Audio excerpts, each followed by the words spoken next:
We've got to talk about the cathedral, because for people outside of the Church of Ireland, that is what they will most associate you with as the Dean of Belfast. Don't want to read too much into the spire of hope, or whether it's a spike or a needle. It's been called everything, but symbolically, is it a bit like your approach to ministry and your personality? You haven't been afraid to get your hands dirty or get down and dirty at times in terms of public debates and disputes, and you haven't been frightened of rubbing people up the wrong ways at times when you believe something's important. That would be fair, wouldn't it?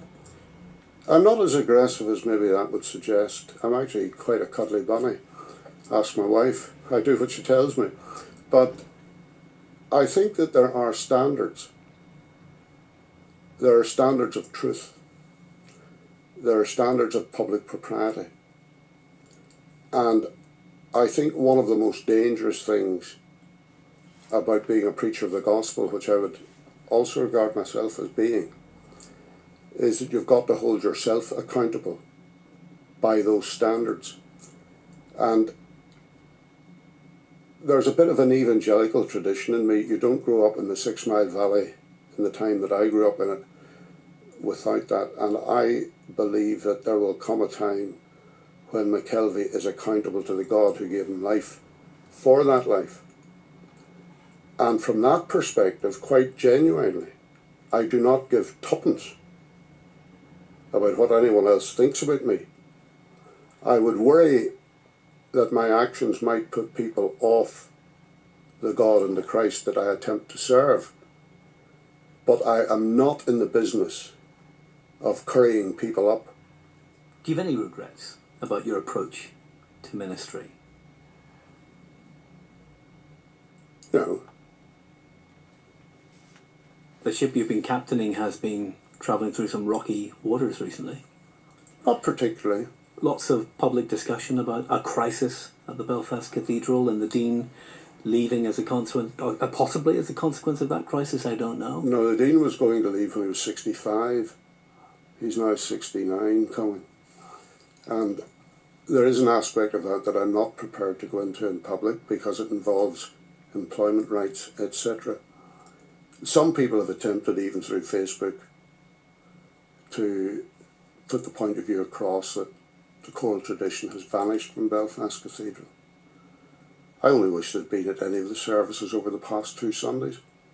What we can say is there's been a dispute, and the director of music or the organist has gone as a consequence of this dispute. We can't say very much more, as you say, because of employment law, but it's left the cathedral rather divided in terms of, or the cathedral community divided in terms of how to understand what you've just been through. I think the dilemma is that the board acted, and in my opinion, I was not involved.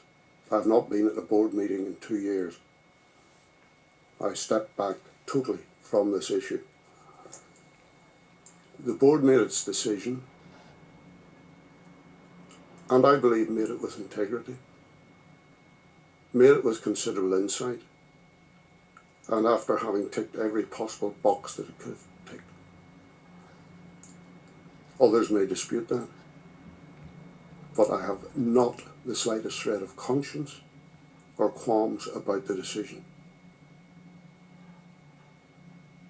The people who took that decision, including both bishops, a number of clergy, and a number of laity, are people of integrity.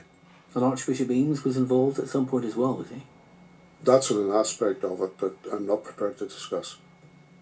Because of a breakdown of relationships, as a kind of attempt to bridge build within the cathedral. I understand that might have been a role he had. That has to do with the employment rights of an individual, not mine. You can't really go into the details of what happened, but what is the cathedral now, and what are you handing on to your successor? Would you say you're handing on a troubled community now as a consequence of what you've just been through? I don't think so. I think that in the fullness of time, those who have had differences of opinion, they will have to resolve those. And they will have to deal perhaps with truth. Dr. Houston McKelvey, who retired this week from his post as Dean of Belfast Cathedral.